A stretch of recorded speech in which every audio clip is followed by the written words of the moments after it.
পেঁপের প্লাস্টিক চাটনি আপনারা তো প্রায় সবাই কম বেশি বানিয়ে খেয়েছেন, তবে দুপুরে খাওয়া দাওয়ার শেষ পাতে এইভাবে একবার পেঁপে দিয়ে ফ্রুট চাটনি বানিয়ে খেয়ে দেখুন। যেমনই স্বাস্থ্যকর তেমনই কিন্তু খেতে অসাধারণ।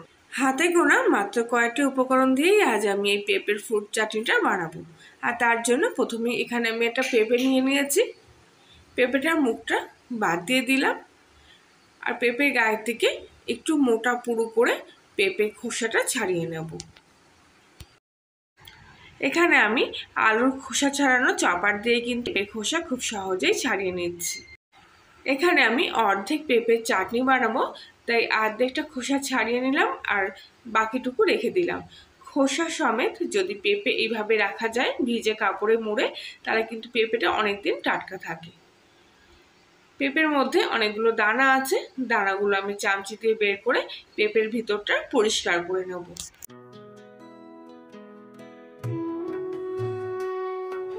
এবারে পেঁপের অর্ধেকের একটু কম অংশ আমি সাইড দিয়ে একটা ফালি এইভাবে বের করে রেখে দিলাম। এখানে একটা বাটিতে কিছুটা ফিটকিরি জলে কিছুক্ষণ ভিজিয়ে রেখেছিলাম। জলটা এরকম ঘোলাটা হয়ে আসলে, ফিটকিরিটা ভালোভাবে গুলে গেলে এখানে পেঁপের টুকরোটা আমি ভালো করে ধুয়ে নিচ্ছি। এবারে এখানে একটা স্ট্রেনারের সাহায্যে আমি পেঁপেটা পুড়ে নেব। ফিটকিরি জলে পেঁপেটা ধুয়ে নেওয়ার ফলে আর এইভাবে ভিজিয়ে রাখার ফলে পেঁপেগুলো দেখুন কতটা সাদা ধপধপে হয়ে আছে। এবারে বাকি পেঁপের ফালিটুকু আমি ছুরির সাহায্যে স্লাইস করে কেটে নেব। এখানে আমি ছুরি দিয়ে এইভাবে কেটে নিচ্ছি, তাই খুব একটা বেশি পাতলা হবে না, তবুও চেষ্টা করব প্রত্যেকটা ফালা সমানভাবে কেটে নিতে। কেটে রাখা পেঁপের টুকরোগুলো আবারও আমি একটুখানি ফিটকিরি জলের মধ্যে ভিজিয়ে দিচ্ছি। এবারে একটা কড়াইতে কিছুটা গরম জল করে তার মধ্যে সামান্য পরিমাণ লবণ দিয়ে আগে থেকে ভিজিয়ে রাখা ফিটকিরিগুলো জল থেকে ছেঁকে নিয়ে গরম জলের মধ্যে দিয়ে দিচ্ছি। এখানে পেঁপেগুলো গরম জলের মধ্যে খুব ভালো করে আমি সেদ্ধ করে নেব। প্রায় মোটামুটি 5 মিনিট মতো এটা আমি ঢাকা দিয়ে রাখছি। আর ততক্ষণে চাটনির জন্য ফলগুলো আমি কেটে নেব। এখানে আমি একটা বেদানা আর আপেল নিয়েছি। পুরো আপেলটা লাগবে না, তাই অর্ধেকটা রেখে দিলাম আর অর্ধেকের অংশটা নিয়ে নিলাম। আমার চাটনির পরিমাণ অনুযায়ী এখানে আমি অল্প একটু ফল নিচ্ছি। আপনারা যেরকম পরিমাণের চাটনি বানাবেন ঠিক সেই অনুযায়ী ফল দেবেন, আপনারা যেরকম খেতে পছন্দ করবেন। এবারে আমি ডালিমটা ছাড়িয়ে নেব। ডালিম ছাড়ানোর সবচেয়ে সহজ পদ্ধতি হলো মাঝ বরাবর দুটো ভাগ করে নিলাম। এবারে একটা ফালির উপর দিয়ে এইভাবে একটা চামচ দিয়ে একটুখানি কিন্তু এরকম আঘাত করলে ডালিমগুলো কিন্তু ভালোভাবে ছাড়িয়ে বেরিয়ে আসবে। দেখুন কত সুন্দরভাবে ডালিমটা আমার ছাড়ানো হয়ে গেল। এই পদ্ধতিতে আপনারা ডালিম ছাড়ালে কিন্তু খুব তাড়াতাড়ি হয়ে যাবে। এবারে পেঁপের ঢাকনিটা খুলে নিচ্ছি। পেঁপেগুলো কিন্তু এতক্ষণে সেদ্ধ হয়ে গেছে, দেখলেই কিন্তু বোঝা যাচ্ছে জলটা কিন্তু আগে থেকে অনেকটা কমে এসছে।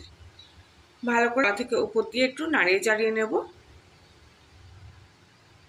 পুরো পেঁপেটা কিন্তু খুব ভালো করে এখানে আমি সেদ্ধ করে নিয়েছি। এবারে এর মধ্যে আগে থেকে কেটে রাখা স্লাইস করা পেঁপেগুলো এর মধ্যে দিয়ে দিচ্ছি। 2-3 মিনিট এই স্লাইস করা পেঁপেগুলো আমি একসাথে সেদ্ধ করে নেব। আবারও ঢাকা দিয়ে রাখলাম। প্রায় 4 মিনিট পর আমি ঢাকনাটা খুললাম, আর দেখুন আগে থেকে কিন্তু জলটা একদম শুকিয়ে এসছে আর এই পেঁপেগুলো কিন্তু একেবারে নরম হয়ে গেছে। এবার আমি এগুলো একটা পাত্রে ঢেলে নিচ্ছি। পেঁপেটা একটু ঠান্ডা হয়ে আসলে এখানে আমি স্লাইস করা পেঁপেগুলো এর থেকে বেছে নিচ্ছি। যদি আপনাদের এতে অসুবিধা হয়ে থাকে তাহলে স্লাইস করা পেঁপেগুলো 2-3 মিনিট একটু গরম জলে ভাপিয়ে নেবেন, তাহলে কিন্তু আর এইভাবে বাছতে হবে না। তবু আমার এইটা সুবিধা হয়, তাড়াতাড়ি হবে বলে মনে হলো, তাই আমি কিন্তু এইভাবেই এটা একসঙ্গে বানিয়ে নিলাম।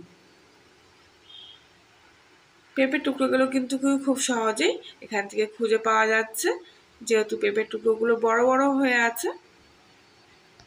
সব পেঁপের টুকরোগুলো এখানে আমি একসঙ্গে বেছে নিয়েছি।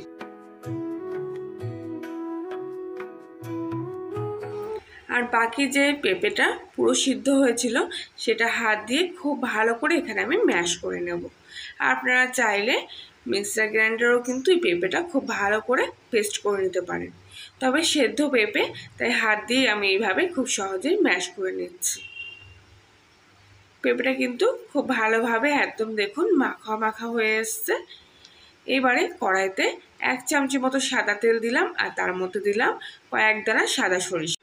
ছোট বাটির 1 বাটি চিনি দিলাম আর সেই পরিমাণ জলের মধ্যে দিয়ে দিলাম।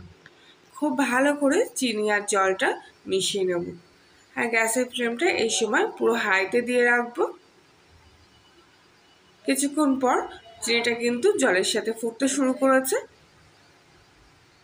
খুব ভালো করে এই সময় নাড়াতে হবে যাতে চিনিটা পুরোপুরি ভালোভাবে জলের সাথে মিশে যায়।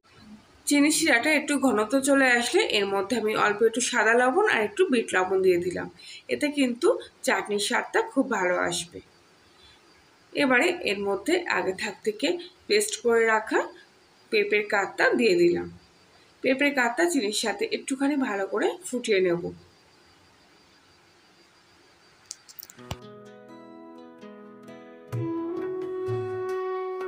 কিছুক্ষণ পর সবকিছু একসঙ্গে ফুটতে শুরু করলে দেখবেন আর একটুখানি কিন্তু চাটনিটা ঘন হয়ে এসছে। এবারে এর মধ্যে আমি নিয়ে রাখা ফলগুলো দিয়ে দিচ্ছি। প্রথমে আমি আপেলের টুকরোগুলো দিয়ে দিচ্ছি। এবারে দিয়ে দেবো বেদানাগুলো। স্লাইস করা পেঁপে সেদ্ধগুলো এর মধ্যে আমি এবারে একসঙ্গে দিয়ে দেব। আর কিছুটা কাজু বাদাম আর কিশমিশ নিয়ে রেখেছিলাম আগে থেকে, সেগুলো এর মধ্যে দিয়ে দিচ্ছি। সব কিছু একসঙ্গে দেওয়া হয়ে গেলে কিন্তু গ্যাসটা আমি পুরোপুরি অফ করে দিয়েছি। কেননা এখন যদি আমি চাটনিটা ফোটাই তাহলে কিন্তু ফলের কালারগুলো একেবারে অন্যরকম হয়ে যাবে, তখন কিন্তু চাটনিটা দেখতে আর ভালো লাগবে না। আর ফলগুলো কিন্তু এই গরমেই কিন্তু ভাপিয়ে যাবে। সব শেষে এর মধ্যে আমি একটা ছোট পাতিলেবুর রস আর দিয়ে দিচ্ছি চাটনির মধ্যে। সব শেষে লেবুটা দিলে গন্ধটাও কিন্তু খুব ভালো আসে আর চাটনির কালারটাও কিন্তু খুব সুন্দর আসে।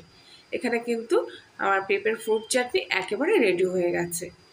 একটু ঠান্ডা হলে এবার আমি সার্ভ করব। আর দেখুন দেখতে কত সুন্দর হয়েছে এই পেঁপের ফ্রুট চাটনিটা, আর গন্ধটাও কিন্তু অসাধারণ হয়েছে, খেতেও কিন্তু দারুণ লাগবে। তাহলে বন্ধুরা, কর্ণের রান্নাঘরের আজকের রেসিপিটি ভালো লেগে থাকলে লাইক শেয়ার কমেন্ট করবেন আর নতুন হলে সাবস্ক্রাইব করে পাশে থাকার জন্য অনুরোধ রইল। আজকের মতো এখানেই, আবার দেখা হচ্ছে অন্য একদিন নতুন কোনো রেসিপির সাথে। আর ততক্ষণ সবাই ভালো থাকবেন, সুস্থ থাকবেন, সাবধানে থাকবেন।